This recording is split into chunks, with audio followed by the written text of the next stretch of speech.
Halo, Assalamualaikum warahmatullahi wabarakatuh. Selamat pagi dan selamat malam bagi mahasiswa. Jadi ini adalah materi lanjutan dari materi tentang UI UX dan user interface dan user experience ya di pertemuan ke-5 kemarin. Nah, jadi hari ini kita akan membahas tentang user centered design. Nah, pada user centered design ada yang namanya metode design thinking, design sprint, dan learn new experience. Nah, nanti kita bahas apa sih user centered design, apa design sprint, dan apa learn UX. Ya, nah, yang pertama user centered design. Ya, kalian bisa lihat di sini user centered design ada beberapa tahapan yang dilakukan dalam user centered design. Kalian bisa lihat di sini ada yang namanya identify need atau kebutuhan pengguna. Jadi dasar-dasar dari UCD user interaction adalah bagaimana kita mendesain yang berpusat kepada pengguna. Jadi desain didasarkan pada pemahaman eksplisit pengguna, kemudian tugas pengguna, kemudian lingkungan pengguna, dan tujuan dari sistem yang dibuat tersebut ya. Jadi akhirnya nanti menjadi sebuah evaluasi yang dihasilkan untuk pengguna juga. Gitu. Proses ini melibatkan pengguna ya. Jadi di proses user centered design ini melibatkan pengguna selama dari awal tahapan proses desain dan pengembangan sampai akhir. Jadi keseluruhan itu dilibatkan atau dalam bahasa itunya itu perspektif multidisiplin gitu ya. Nah, kalian bisa lihat di sini ada tahapan dari UCD. Yang pertama adalah ya spesifikasi context of use. Nah, ini of use ini adalah tentukan atau konteks pengguna. Jadi siapa penggunanya, mengidentifikasi orang-orang yang akan menggunakan produk, kemudian untuk apa mereka menggunakan dan dalam kondisi apa mereka akan menggunakannya. Jadi kita harus mengetahui basically analisis dari kebutuhan pengguna. Ini di specificity of context of use yang ini ya. Nah, selanjutnya ada namanya specificity recruitment atau tentukan persyaratan. Jadi syaratnya apa sih ketika kita akan membuat sebuah aplikasi atau sebuah sistem. Nah, kalian bisa lihat di specific recruitment ini ada yang namanya mengidentifikasi ya syarat bisnis dan tujuan dari apa sih tujuan dari kita bikin sistem ini untuk apa? Tujuannya untuk pengguna itu apa? Apa yang harus dipenuhi agar produk hasil yang kita buat ini berhasil? Seperti itu. Itu responsive recruitment. Selanjutnya adalah produce solution design atau bisa disebut dengan membuat sebuah solusi desain, jadi buat desain yang baik, membuat solusi desain. Tujuan dari ini adalah bagian dari proses ini dapat dilakukan secara bertahap ya. Jadi step by step-nya jelas, mulai dari konsep yang awalnya hanya sketch atau gambaran saja sampai ke desain yang lengkap. Jadi desain keseluruhan dari aplikasi atau tampilan interface atau tampilan sistem yang kalian buat. Jadi tahapannya benar-benar harus dilakukan, jadi specific context of use, kemudian specific recruitment, kemudian ketiga adalah produce solution design. Nah, yang terakhir itu adalah evaluasi. Apa sih evaluasi atau untuk apa dilakukan evaluasi? Nah, kalian bisa lihat di sini evaluasi design. Evaluation itu adalah atau tujuannya adalah untuk melakukan pengujian dan kegunaan dengan pengguna sebenarnya. Jadi benar-benar langsung digunakan oleh pengguna realnya sebelum kita publish sistem tersebut. Jadi diuji cobakan sistem tersebut. Nah, nanti hasilnya pengujian itu sudah baik atau belum, atau bagaimana feedback yang diberikan oleh pengguna tadi. Jadi kalau sudah mungkin sudah kesesuaian ya dari tahapan-tahapan tadi, dari analisis pengguna, kemudian persyaratan apa saja, solusi, desain, dan evaluasi terakhir. Nah, sebenarnya ada banyak variasi dari UCD atau proses UCD. Salah satunya adalah metode waterfall ya, atau pendekatan lainnya. Jadi metode pengembangan lunak UCD ini bisa pakai metode waterfall ya. Tahapan waterfall itu kan step by step-nya jelas. Kalian nanti bisa cek metode pengembangan perangkat lunak waterfall gitu ya. Nah, kemudian semua ini tergantung dari kebutuhan ya, kebutuhan kalian gitu kan. Ada banyak metode pengembangan perangkat lunak, ada waterfall, ada prototype, ada spiral dan lain sebagainya. Nah, itu bisa digunakan atau bisa diimplementasikan dengan UCD ini ketika ya tadi dasar kebutuhannya apa, sesuai atau enggak. Jadi biar step by step-nya, langkah-langkahnya tadi ya, dari identify unit-nya, dari mulai specific content of use, ya tahapan. Nah, kan tahapan ini bisa dilakukan apabila tahapan itu sudah selesai. Jadi specific content of use ini bisa lanjut ke specific recruitment apabila proses di specific content of use ini sudah selesai. Jadi kalau belum selesai ya nggak boleh dilanjut karena ya nanti ada prosedur yang terlewat seperti itu. Nah, kemudian kita lanjut di proses selanjutnya. Ini tadi UCD ya. Nah, proses selanjutnya yaitu tentang design thinking. Apa sih design thinking? Nah, kalian mungkin baru dengar atau mungkin baru ini ya, sesuatu yang baru tentang metode design thinking ini ya.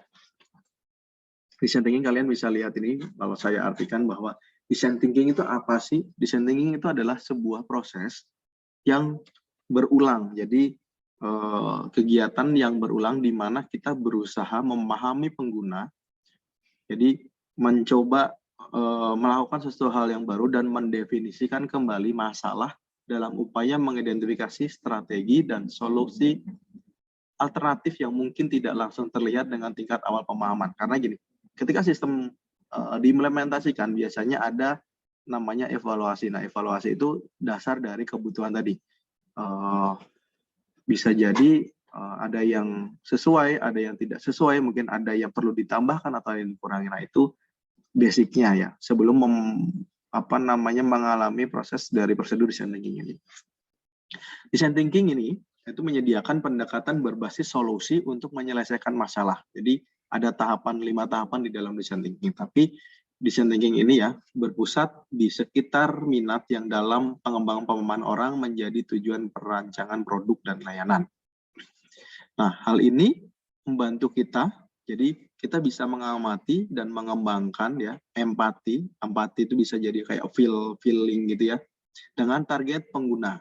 Jadi intinya subjeknya itu adalah pengguna. Design thinking membantu kita dalam proses bertanya, mempertanyakan masalah, mempertanyakan asumsi, dan mempertanyakan keterkaitan. Jadi untuk apa dibuat, untuk siapa dibuat, kenapa harus dibuat. Nah, itu yang menjadi dasar dari design thinking tadi. Kemudian design thinking itu sangat berguna dalam mengatasi masalah-masalah yang tidak jelas. Jadi atau tidak dikenal, jadi proses-proses yang kurang jelas gitu ya. Dengan melakukan reframing masalah dengan cara-cara yang berpusat pada manusia. Kemudian manusia itu kan biasanya sifatnya ini ya, banyak ide, banyak explore ya, banyak mencari sesuatu hal yang baru. Nah, menciptakan banyak ide atau brainstorming, kemudian mengadopsi pendekatan langsung dalam pembuatan prototype atau testing. Kemudian design thinking ini juga bisa membuat sebuah interface sketsa atau prototype-nya ya. Kemudian bisa dicoba proses tahapannya dengan cara tadi di prototype, kemudian di testing dan mencoba berbagai hal lainnya. Di dalam tahapan design thinking kalian bisa lihat di sini ya, ada yang namanya empathize, define, ideate, dan prototype, kemudian testing. Testing adalah tahapan terakhir. Nah, pertama kita bahas tentang empathize. Apa sih empathize? Nah, empathize itu atau tahapan pertama dalam design thinking adalah untuk mendapatkan pemahaman empatik atau empati tentang masalah yang dicoba diselesaikan atau untuk mencoba menyelesaikan sebuah permasalahan. Nah, ini biasanya melibatkan para ahli konsultan atau konsultasi. Jadi, basically, kenapa ada namanya observasi, kenapa ada namanya wawancara ya dan lain. Kenapa ada namanya analisis gitu ya? Karena itu tadi mencari tahu tentang banyak yang menjadi perhatian atau pengamatan. Jadi kayak apa sih permasalahannya? Kenapa sih gitu ya? Kemudian dari sini ya, empati sangat penting untuk proses desain yang berpusat pada manusia seperti design thinking ini.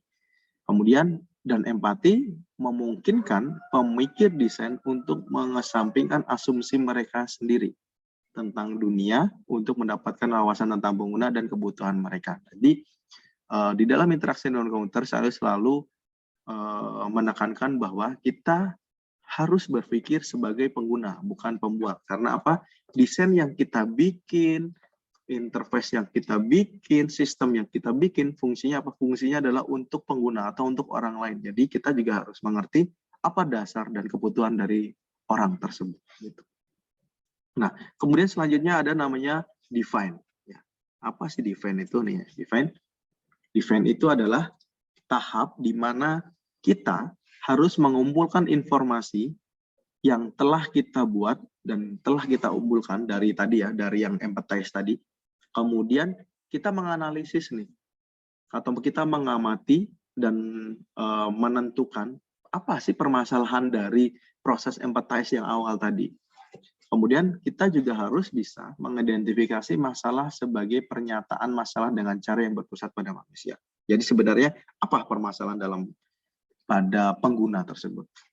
Kemudian sebagai contoh ya, biasanya gini, kita perlu meningkatkan sebuah produk makanan gitu ya. Jadi gimana caranya kita mempromosikan sebuah gitu ya, sebuah produk makanan yang baik gitu ya. Didasarkan apa? Dasarkan informasi semuanya kebutuhan isi dari produk tersebut. Mungkin ada tentang kalorinya, tentang gulanya, dan lain sebagainya. Nah, kenapa itu penting? Karena itu menjadi sebuah bagian informasi yang nantinya bisa menarik minat. Oh, ini makanan ini ternyata rendah kalori, makanan ini. Nah, itu hal-hal yang penting di dalam membuat sebuah desain. Nah, kemudian di tahap define dapat membantu para desain dalam sebuah kayak kalau dalam tim pembuatan gitu ya, mengumpulkan ide-ide hasil dari empathize tadi, elemen yang akan memungkinkan mereka untuk menyelesaikan masalah atau paling tidak memungkinkan pengguna untuk menyelesaikan masalah sendiri dengan tingkat kesulitan yang paling kecil atau paling minimal seperti itu. Nah, kemudian kalian bisa lihat ini tahapannya ya, dari empathize, proses ke define ya, atau sebaliknya. Nah, selanjutnya ideat.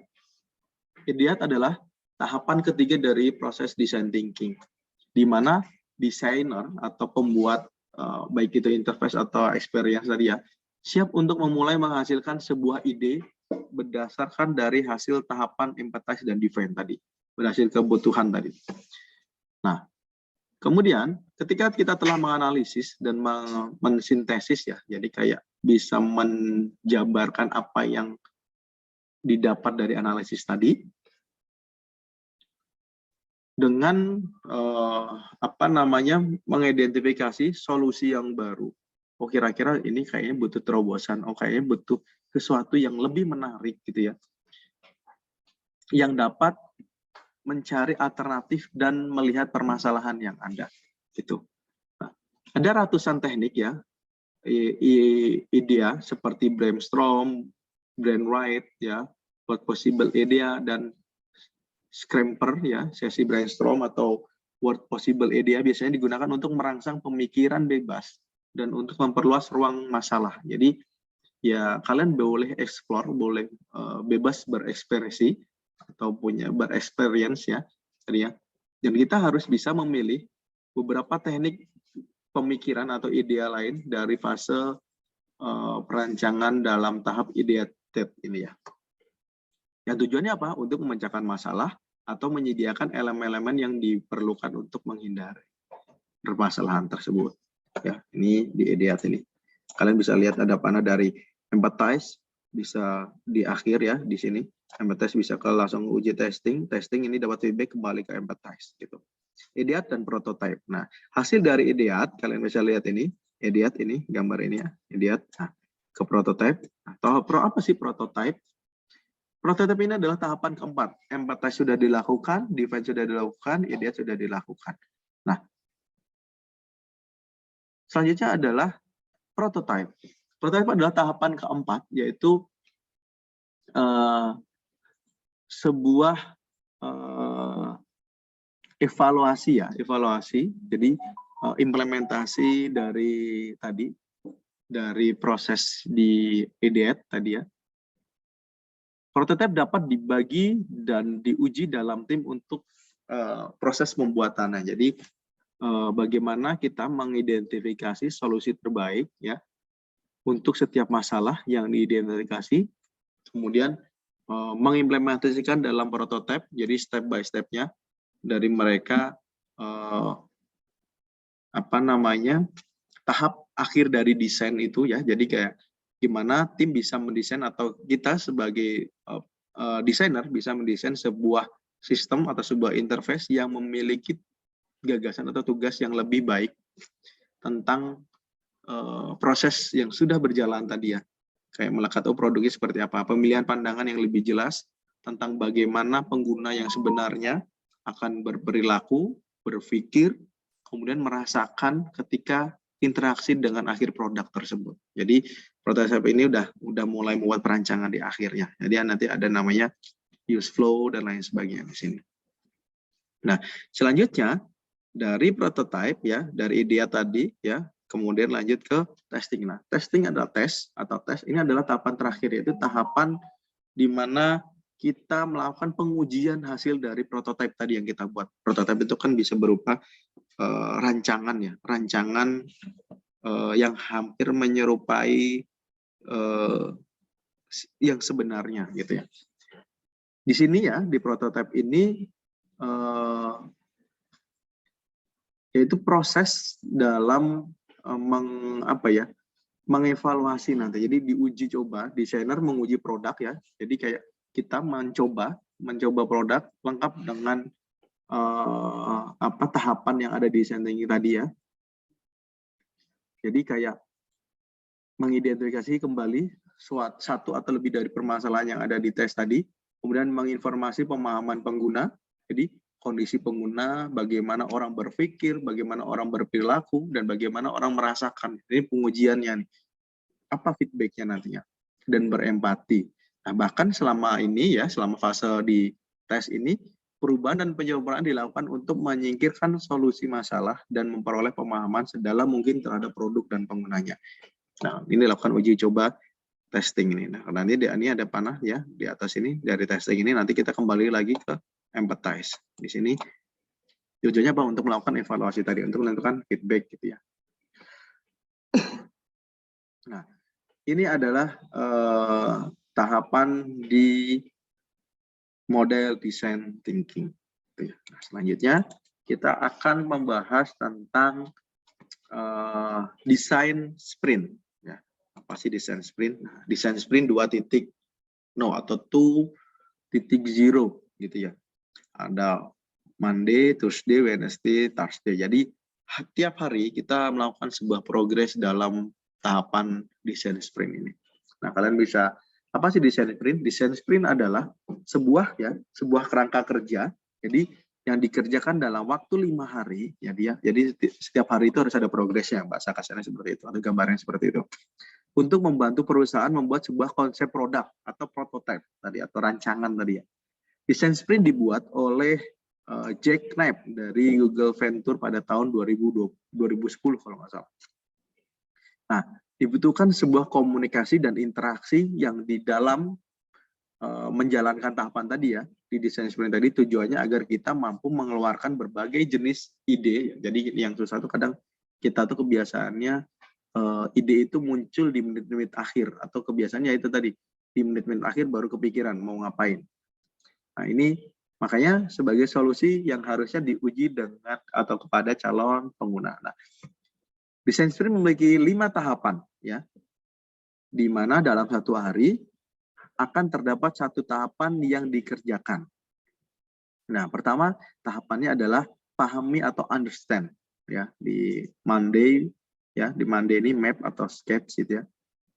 Tahapan dari tadi ya, pahami atau understand tadi yaitu dilakukan di hari pertama. Tahapan ini ditujukan atau bertujuan untuk menentukan target yang dapat diselesaikan dalam sprint ini. Targetnya apa, outputnya apa. Nah, kemudian komponen-komponen yang harus dipahami berupa masalah, baik itu dari stakeholder itu pemilik ya, kemudian kebutuhan pengguna dan kapasitas pribadi, kemampuan dari SDM-nya atau manusianya. Nah, pada tahapan ini akan terdapat banyak diskusi mengenai rencana sprint, ya, baik itu dengan cara wawancara, kemudian fokus grup diskusi atau diskusi grup, kemudian melakukan survei, kemudian melakukan analisis masalah dari seluruh online, ya, atau dari seluruh tools yang nantinya akan digunakan. Nah, kemudian yang kedua, ya, di tahapan di hari pertama di workshop di Monday. Nah, tahapan keduanya ini di desain sprint ini ada yang namanya diverge atau kembangkan. Nah, tahapan ini dilakukan pada hari kedua. Tahapan ini dilakukan untuk mencari solusi atas permasalahan yang sudah dibahas pada tahap understand tadi. Dalam membuat solusi, penting untuk tetap berfokus pada inti masalah. Jadi sebenarnya yang tidak boleh terlalu banyak explore yang nantinya tidak sesuai dari proses tadi, pahami tadi atau understand tadi. Dalam membuat solusi, penting untuk tetap berfokus pada inti masalah dengan mengukur tingkat urgennya, tingkat urgensinya masalah tersebut.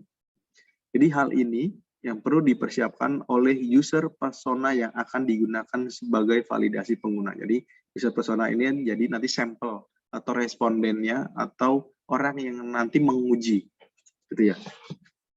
Nah, kemudian decided atau putuskan. Tahap decided ada dilakukan pada hari ketiga, ya ini di sini di hari ketiga. Pada tahap ini setiap ide solusi akan dilakukan atau dijelaskan ya. Jadi nanti didiskusikan, memutuskan baik secara individu atau mungkin kelompok gitu ya. Gambaran mau seperti apa nantinya, cara gitu ya.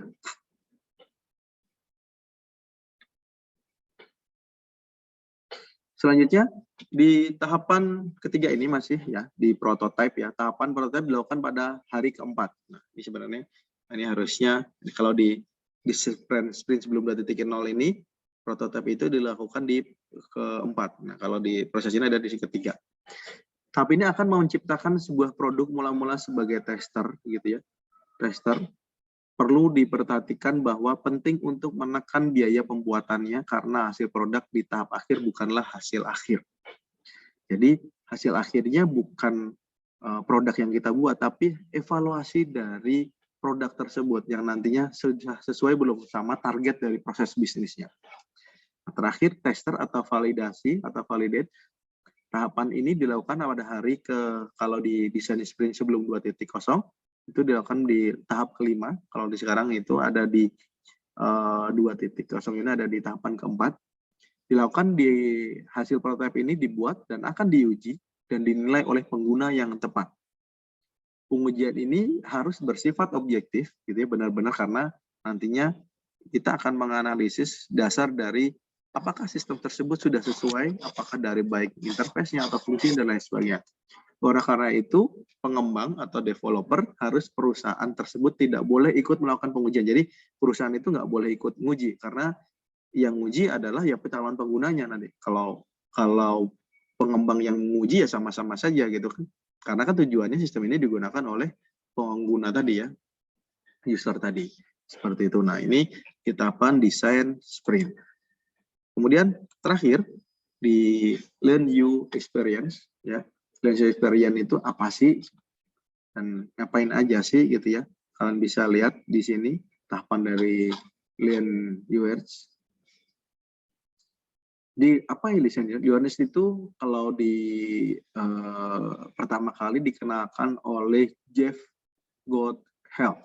Jadi menurut Jeff Gomez itu, Lean UX berfokus untuk mencari cara tercepat untuk mencapai tujuan akhir, ya, dibanding proses desain UI experience yang tadi, tahapan-tahapan yang tradisional, ya. Pasalnya dalam proses UX tradisional ada banyak tahap yang kurang efektif, jadi terlalu bertele-tele, nggak langsung to the point. Jadi kita ibaratnya banyak waktu yang terbuang, jadi bisa biar kalau pakai Lean UX ini biar bisa langsung dapat feedback-nya, gitu ya. Nah, tahapan di dalam Lean UX ada 3. Yang pertama adalah think, kemudian make, dan check. Nah, tahap think untuk desain UX berawal dengan proses brainstorming. Brainstorming itu dilakukan untuk memikirkan, ya brainstorming, atau di think tadi, think design, ya, memikirkan aspek yang harus dikembangkan berdasarkan feedback dari pengguna atau customer research atau perbandingan dengan kompetitor atau observasi terhadap produk. Nah, pada tahap akhir ini tim memerlukan sebuah aspek untuk meningkatkan kualitas atau apa yang harus diperbaiki. Nah, kemudian di Lean UX ini, ya, kalau bisa lihat di make, seperti namanya, ini adalah tahapan di mana UX membuat sebuah fitur baru, jadi kayak membuat sebuah terobosan atau membuat sebuah inovasi, gitu ya, berdasarkan dari brainstorming tadi, pemikiran ide-ide dari dasar kebutuhan tadi. Terakhir adalah check, gitu ya. Check itu tujuannya adalah untuk mengetahui apakah hasil dari think dan make tadi sesuai, gitu ya. Selain itu juga perlu mengetahui bagaimana respon ketika sistem ini sudah mencoba diimplementasikan, gitu ya, nantinya. Nah, kemudian apa yang perlu diingat dari tahapan desain thinking, kemudian tadi UX learn, kemudian desain sprint, gitu ya. Poin pertama adalah bahwa tidak semua desain proses harus dilakukan di setiap situasi atau kondisi. Jadi kadang kan yang namanya manusia punya kemampuan yang tadi brainstorming, pemikiran, jadi ide-ide yang terkadang, ya, ketika manusia kepepet, kepepet biasanya muncul ide-ide ya, ketika manusia sudah terpressure gitu, muncul kemampuan atau ide-ide yang nantinya bisa menjadi sesuatu hal yang baru. Kemudian ini, desain proses hanya mempermudah dalam mencari solusi, ya. Kemudian dalam sesi workshop atau pembuatan harus saling menghormati, jadi harus tidak boleh kekeh dengan, jadi kayak ego, mengedepankan ego, merasa dirinya yang paling benar, merasa dirinya yang paling bisa. Jadi perlu ada sebuah interaksi, sebuah sikap saling menghormati dari tim, gitu ya. Nah, kemudian usahakan ada sponsor dalam sesi workshop dan lain sebagainya. Nah, ini jelas karena biar ada yang membiayai, gitu.